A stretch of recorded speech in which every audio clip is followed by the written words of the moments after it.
Iman kita lemah. Kalau rugi urusan dunia, duit ketipu 20 juta, 3 hari 3 malam makan gak enak, saudara. Betul apa kagak? Karena ngerasa rugi. Tapi urusan akhirat rugi gak berasa. Lemah iman kita. Lihat Sayyidina Umar bin Khattab. Sayyidina Umar bin Khattab, saudara, ya pernah suatu saat ketinggalan sholat berjamaah gara-gara berkebun. Beliau di kebun kurma, beliau nggak kedengeran, ternyata sholat jamaah sudah didirikan. Saat itu beliau sebagai khalifah posisinya. Beliau lagi asik berkebun sampai nggak kedengeran. Waktu itu belum ada speaker, belum ada pengeras suara, jam juga belum ada waktu itu. Sampai beliau nggak tahu ternyata jamaah pertama sudah didirikan. Apa yang terjadi? Nyesel Sayyidina Umar, nyesel luar biasa. Begitu tahu ternyata sholat jamaah pertama sudah didirikan, nyesel terlambat, saudara. Ini bukan nyesel gara-gara ketinggalan sholat, enggak. Beliau nggak ketinggalan sholat, waktu sholat masih ada. Beliau nggak ketinggalan jamaah, bisa saja membuat jamaah kedua, ketiga, keempat. Ketinggalan jamaah pertama, nyesel luar biasa. Saking nyeselnya, sampai Sayyidina Umar bin Khattab mengatakan apa? Saya ketinggalan jamaah gara-gara kebun korma ini. Maka mulai detik ini, kebun korma ini saya wakafkan untuk umat Islam sebagai tebusan satu sholat jamaah yang saya ketinggalan, saudara. Kenapa sampai begitu? Sadar, kadar kerugiannya itu sadar. Seorang ulama, anaknya meninggal. Karena ulama besar di zamannya, ribuan orang takziah datang. Beliau simpatik, terima kasih ribuan orang takziah. Tapi beliau heran, ini anak saya meninggal yang takziah ribuan orang. Coba saya ketinggalan satu sholat jamaah. Kira-kira bakal begini kagak? Bakal ada nggak yang takziah? Jangan kan ribuan, ada bakal yang takziah? Nggak bakal ada.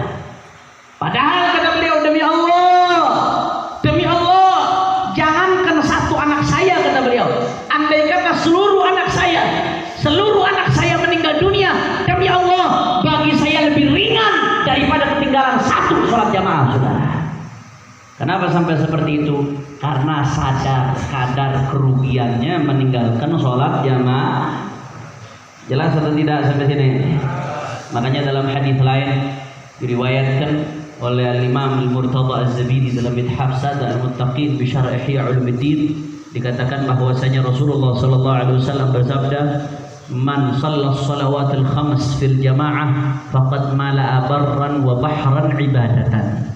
Orang kalau sholat 5 waktu berjamaah, dijaga sholat berjamaahnya, maka faqad mala'a barran wa bahran ibadatan, maka seolah-olah dia mengisi lautan dan daratan dengan pahala ibadah dia. Kok bisa begitu? Nggak heran, Beb. Tadi dalam hadis lain, hadis Abu Dawud, Nabi menjelaskan satu berjamaah pahalanya seperti haji. Kalau menjaga, ya nggak heran.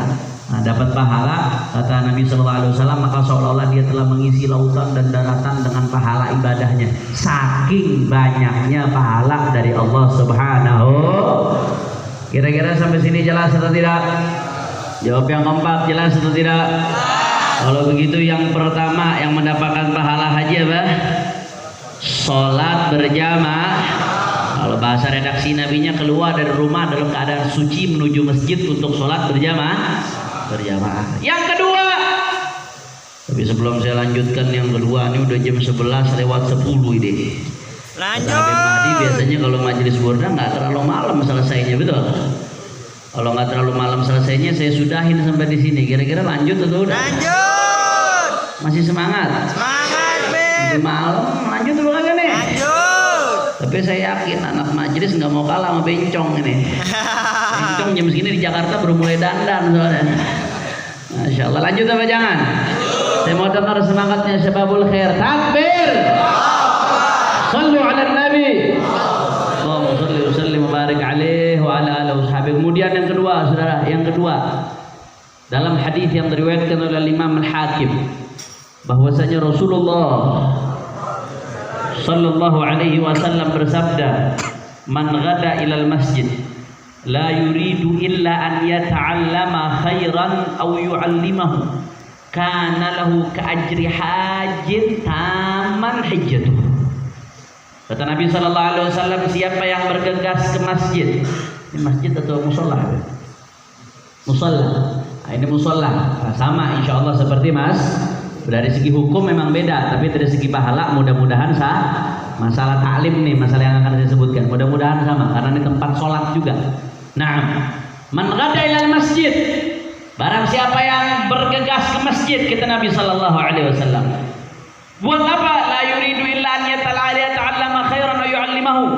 Dia ke masjid nggak punya tujuan lain kecuali untuk belajar kebaikan atau mengajarkan kebaikan, yaitu untuk ngaji ilmu agama.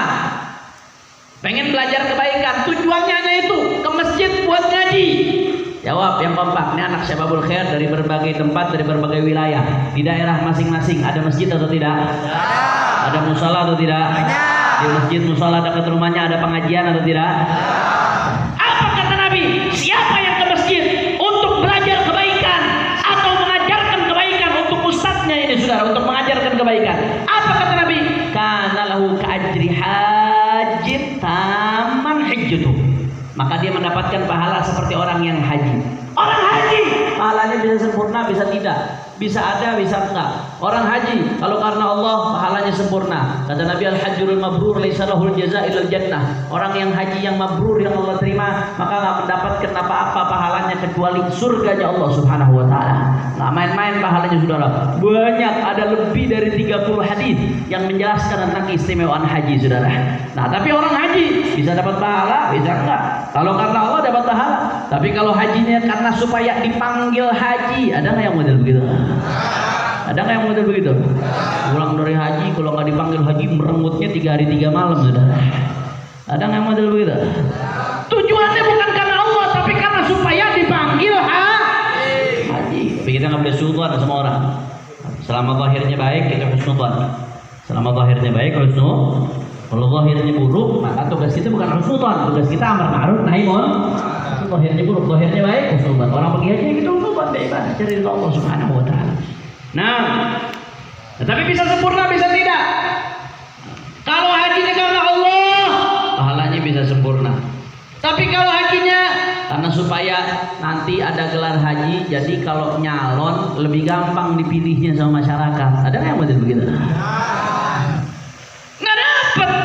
Tapi kata Nabi, orang yang datang ke masjid buat ngaji, belajar kebaikan atau mengajarkan kebaikan, kana lahu ka'ajri hajin taman hajjatuh, dia mendapatkan pahala orang yang haji yang sempurna hajinya. Alhamdulillah.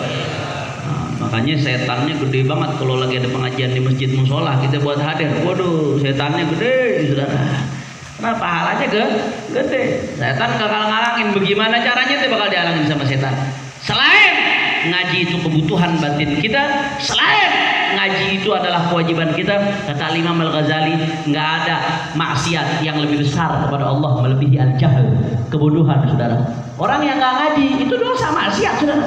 Jangan yang terpikir maksiat itu cuma enggak minuman keras doang, maksiat itu cuma zina doang, maksiat itu cuma judi doang, itu semua maksiat. Tapi nggak ngaji maksiat juga saudara. Ente nggak ngaji, nggak belajar agama, maksiat. Orang banyak yang nggak sadar, dipikir dirinya sedang nggak maksiat, padahal ketika dia nggak ngaji artinya dia lagi maksiat saudara. Ketika dia tinggalkan belajar ilmu agama artinya dia lagi maksiat saudara. Jelas atau tidak? Pahalanya sangat besar, yaitu seperti pahala haji yang sempurna. Alhamdulillah. Itu yang kedua. Yang ketiga, karena udah malam saya singkat saja. Dalam sebuah hadis riwayat Imam Al-Bukhari radhiyallahu anhu, bahwasanya para sahabat yang fuqara di kalangan sahabat datang kepada baginda Nabi besar Muhammad sallallahu alaihi wasallam, sahabat-sahabat yang ekonominya menengah ke bawah. Mereka datang ke Rasulullah, tapi datang ke Rasulullah bukan buat ngeluhin kehidupannya, bukan. Bukan buat ngeluhin keadaan keuangannya, bukan buat mengeluh atas kurangnya harta, bukan. Mereka datang ke Rasulullah untuk mengeluhkan kurangnya kesempatan ibadah karena kurangnya harta. Mereka katakan apa ke Rasulullah? Ya Rasulullah, dhahaba ahlud duthur minal amwal bid-darajatil ula wan na'imil muqim yusalluna kama nusalli wa yasumuna kama nasum wa lahum fadlu amwalin yahujjuna biha wa ya'tamirun wa yatasaddaqun wa yujahidun. Ya Rasulullah,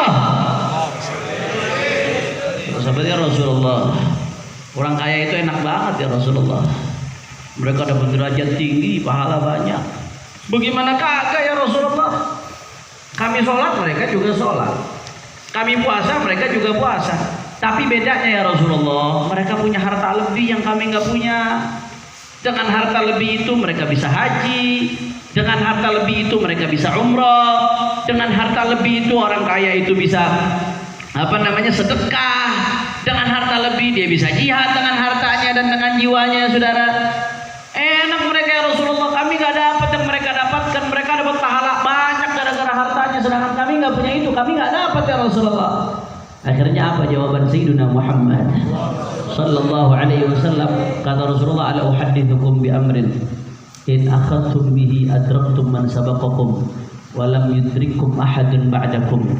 Apa kata Nabi sallallahu alaihi wasallam? Maukah kamu aku kasih tahu tentang satu hal yang kalau kalian lakukan, kalian bisa menyusul orang yang telah mendahului kalian. Artinya dalam derajat. Kalau kalian lakukan ini, orang-orang setelah kalian nggak bisa menyusul kalian, kecuali kalau mereka melakukan amalan yang sama. Apa amalannya? Ternyata amalannya gampang. Di pesantren diajarkan, sama ustadz-ustadz kita diajarkan, sama orang-orang tua kita, kalau orang tua kita termasuk yang ngaji, diajarkan dari kita kecil. Apa amalannya? Kata Nabi itu sabbihun, bertasbih, wa tahmadun, bertahmid, alhamdulillah, wa tukabbirun, bertakbir, Allahu akbar. Berapa? 33 kali masing-masing. Tasbih 33 kali, tahmid 33 kali, takbir 33 kali. Kapan? Khalfa kulli shalah, setiap selesai sholat. Gampang nggak amalannya? Gampang apa kagak? Mudah atau tidak? Cepat nggak ngamalinnya? Cepat, saudara. Gampang, mudah, cepatnya, fantastis. Pahalanya luar biasa. Tapi kenapa kita lebih memilih buru-buru megang handphone habis sholat? Kenapa kita lebih memilih buru-buru diri jalan habis sholat? Udah kayak kita nggak butuh sama itu pahala, saudara. Dalam riwayat lain kata Nabi SAW yang ngamalkan tadi itu tasbih 33 kali, tahmid 33 kali, takbir 33 hari, kemudian ditutup dengan Allahu Akbar kabira, alhamdulillah katsira, wa subhanallah wa tawasila, la ilaha illallah wa la syarika lahu, lahul mulku wa lahul hamdu wa la kulli syai'in qadir wa la haula wa la quwwata illa billahil azim. Kata dalam riwayat lain dalam hadis itu semua dosanya dihapus oleh Allah selain dosa besar ya, walaupun sebanyak buih di lautan dalam riwayat lain. Apa kita nggak butuh ini, saudara? Nggak butuh ampunan dosa dari Allah, nggak butuh derajat tinggi dari Allah, sehingga setiap habis sholat kita langsung tinggal begitu aja. Nggak butuh itu sama Allah. Padahal Nabi mengatakan habis sholat itu termasuk saat-saat mustajabut doa, dikabulkan doa. Habis sholat itu jalan begitu saja. Hati-hati ya ikhwan. Nah, makanya khususnya santri-santri juga nih, jangan habis sholat gara-gara udah keseringan dikit, habis sholat bengong aja, mulut nggak ikut bergerak lah. Ini sederhana, simple, dikit, tapi pahalanya fantastis besar. Alhamdulillah.